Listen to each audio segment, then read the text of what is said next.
இலங்கைக்கு எதிரான பிரேரணைக்கு ஆதரவு திரட்டும் முயற்சியில் மாட்சுகே தாருஸ்மான். இலங்கைக்கு எதிரான தீர்மானத்துக்கு நோர்வே ஆதரவு.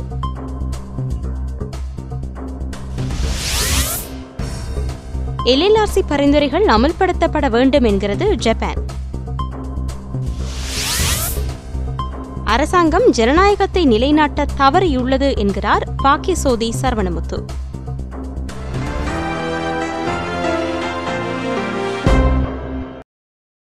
இனி விரிவான செய்திகள். ஜெனீவா மாநாட்டில் இலங்கைக்கு எதிரான அமெரிக்காவின் பிரேரணைக்கு ஆதரவு திரட்டி அதற்கு மேலும் வலுச்சேர்ப்பதற்கு ஜெனீவா ராஜதந்திர களத்தில் அதிரடியாக பிரசாரத்தை முன்னெடுத்துள்ள ஐநா நிபுணர் குழுவின் தலைவர் தாருஸ்மான் முதற்கட்டமாக ஆசிய நாடுகளுடன் முக்கிய பேச்சுக்களில் ஈடுபட்டு வருவதாக தெரிய வருகிறது.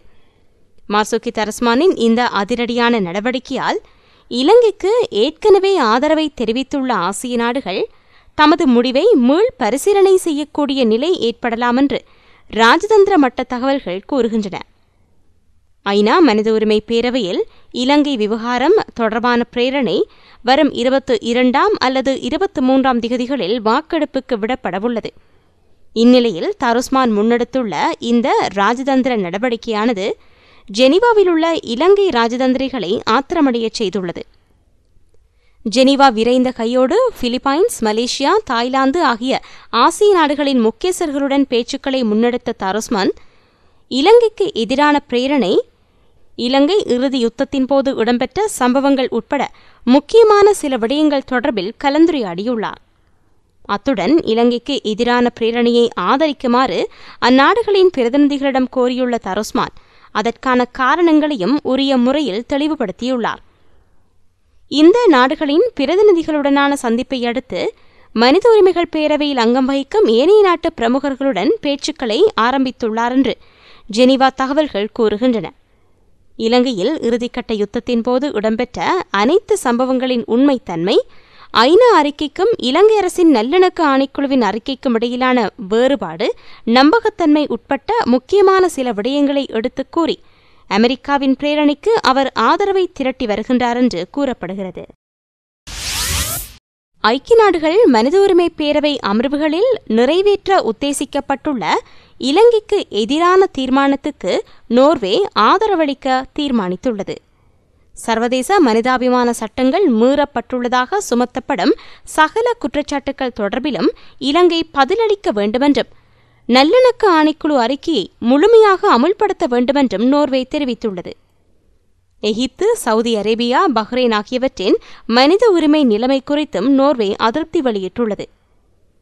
இதேவேளை இலங்கைக்கு எதிரான தீர்மானத்துக்கு ஆதரவளிப்பதாக நோர்வே அறிவித்துள்ளமை துரதிருஷ்டவசமானதென்று நீதியமைச்சர் ரவுஃப் ஹக்கீம் தெரிவித்துள்ளார். சமாதான முனைப்புகளில் மத்தியஸ்தம் வகித்த நாடு என்ற ரீதியில் நோர்வே வாக்களிக்காமல் இருப்பதே பொருத்தமானது என்றும் அவர் குறிப்பிட்டார். உண்மையை கண்டறியும் ஆணைக்குழுவின் பரிந்துரைகளை அமுல்படுத்த வேண்டும் என்று ஜப்பான் அறிவித்துள்ளது. குற்றச்செயல்களுக்கு தண்டனை விதித்தல் தொடர்பில் அழுத்தங்களை பிரயோகிக்க வேண்டிய அவசியமில்லை என்று தெரிவித்துள்ளது. ஐநா மனித உரிமை பேரவையில் இலங்கை தொடர்பில் ஜப்பான் இந்த கருத்தை வெளியிட்டது. தேசிய நல்லிணக்கத்தை ஏற்படுத்துவதை அடிப்படையாக கொண்டு நடவடிக்கை எடுக்கப்பட வேண்டும் என்று தெரிவிக்கப்பட்டுள்ளது. உண்மை கண்டறியும் ஆணைக்குழுவின் அறிக்கை முழுமையாக அமுல்படுத்தப்பட வேண்டுமென்றும் சர்வதேச சமூகத்துடன் திறந்த அடிப்படையில் பேச்சுவார்த்தை நடத்தப்பட வேண்டுமென்றும் ஜப்பான் வலியுறுத்தியுள்ளது. மனித உரிமை மேம்பாடு தொடர்பில் உள்நாட்டு ரீதியிலும் சர்வதேச ரீதியிலும் ஆக்கபூர்வமான பேச்சுவார்த்தைகளை நடத்த முடியும் என்றும் தெரிவித்துள்ளது. அரசாங்கம் நாட்டில் ஜனநாயகத்தை நிலைநாட்ட தவறியுள்ளதாக மாற்றுக் கொள்கைகளுக்கான கேந்திர நிலையத்தின் தலைவர் டாக்டர் பாக்கியசோதி சரவணமுத்து குற்றம் சுமத்தியுள்ளார். இந்த அரசாங்கம் கூடுதலாக இராணுவத்தின் ஒத்துழைப்பை நம்பியிருக்கிறது. அரசாங்கத்துக்கு எதிரான போராட்டங்களை வழிநடத்துவது முதல் மரக்கறி விற்பனை வரையில் இராணுவத்தினர் ஈடுபடுத்தப்படுகின்றனர். யுத்தத்தின் பின்னர் குற்றச்செயல்களுக்கு தண்டனை விதிக்கப்படாத நிலைமை ஏற்பட்டுள்ளது. காவல்துறையினர் தமது கடமையை உரிய முறையில் மேற்கொள்ள தவறியுள்ளனர். படையினர் கூடுதலாக சிவிலியன் விவகாரங்களில் தலையீடு செய்கின்றனர். உயர் பாதுகாப்பு வலயம் என்ற போர்வையில் வடக்கு தமிழர்களின் காணிகளை படையினர் சுவீகரித்துக் கொண்டுள்ளனர் என்றும் அவர் குற்றம் சுமத்தினார். எனினும் இந்த குற்றச்சாட்டுக்களை அரசாங்கம் நிராகரித்துள்ளது. பாதிக்கப்பட்ட மக்களுக்கு படையினர் நிவாரணங்களை வழங்கி வருவதாகவும் இதனை இராணுவமயப்படுத்தலாக நோக்கக்கூடாது என்றும் ஜனாதிபதி செயலகம் சுட்டிக்காட்டியுள்ளது. 18ஆம் திருத்தச் சட்ட அமுலாக்கத்துக்கும் மனித உரிமை மீறல்களுக்கும் தொடர்பு கிடையாது. 18ஆம் திருத்தச் சட்டம் மூலம் ஜனாதிபதி தேர்தலில் எத்தனை தடவைகள் போட்டியிட முடியும் என்பதை நிர்ணயிக்கும் நோக்கில் உருவாக்கப்பட்டது. இதற்கும் மனித உரிமை மீறல்களுக்கும் தொடர்பில்லை. ஐக்கிய நாடுகள் மனித உரிமை பேரவையில் இலங்கைக்கு எதிராக கடுமையான விமர்சனங்களை செய்து வரும் தன்னார்வ தொண்டு நிறுவன செயற்பாட்டாளர்கள் தங்களது கருத்துக்களை தடையின்றி வெளியிட அனுமதிக்கப்பட்டுள்ளது என்றும் ஜனாதிபதி செயலகம் தெரிவித்துள்ளது. கையடக்க தொலைபேசி குறுஞ்செய்தி தொடர்பான புதிய சட்டத்துக்கு சுதந்திர ஊடக அமைப்பு எதிர்ப்பு வெளியிட்டுள்ளது. கையடக்க தொலைபேசி குறுஞ்செய்தி ஊடாக தகவல்களை வழங்கும் ஊடக நிறுவனங்கள் எவ்வாறு செய்திகளை அனுப்பி வைக்க வேண்டும் என்பது குறித்து பாதுகாப்பு அமைச்சு புதிய நியதிகளை அறிவித்துள்ளது. இராணுவம், காவல்துறை, தேசிய பாதுகாப்பு தொடர்பான செய்திகளை வெளியிடுவதற்கு முன்னர் பாதுகாப்பு அமைச்சின் அனுமதியை பெற வேண்டுமென்று வலியுறுத்தப்பட்டுள்ளது. தேசிய பாதுகாப்பு தொடர்பான ஊடக மத்திய நிலையத்தின் பணிப்பாளர் லக்ஷ்மண் ஹுலுகல்ல இந்த உத்தரவை பிறப்பித்திருந்தார். இவ்வாறான ஊடக தணிக்கையை ஏற்றுக்கொள்ள முடியாது என்று அறிவித்துள்ள சுதந்திர ஊடக அமைப்பு எந்த அதிகாரத்தின் அடிப்படையில் லக்ஷ்மண் ஹுலுகல்ல இந்த உத்தரவை பிறப்பித்துள்ளார் என்று கேள்வி எழுப்பியுள்ளது. இதனை வன்மையாக கண்டிப்பதாகவும் அறிவித்துள்ளது. உண்மையை கண்டறியும் ஆணைக்குழு அறிக்கை பரிந்துரைகளை அமுல்படுத்துவது குறித்த அரசாங்கத்தின் நிலைப்பாடு என்னவென்பதை தெளிவுபடுத்த வேண்டுமென்று ஐக்கிய தேசிய கட்சியின் பாராளுமன்ற உறுப்பினர் கரு ஜாய்சூரிய தெரிவித்துள்ளார். ஆளும் கட்சி சிரேஷ்ட அமைச்சர்கள் ஆணைக்குழு பரிந்துரைகளை அமுல்படுத்துவது தொடர்பில் முன்னுக்கு பின் முரணான கருத்துக்களை வெளியிடுகின்றனர். பரிந்துரைகள் முழுமையாக அமுல்படுத்தப்படும் என்று அமைச்சர் மஹிந்த சமரசிங்க உறுதியளித்துள்ளார்.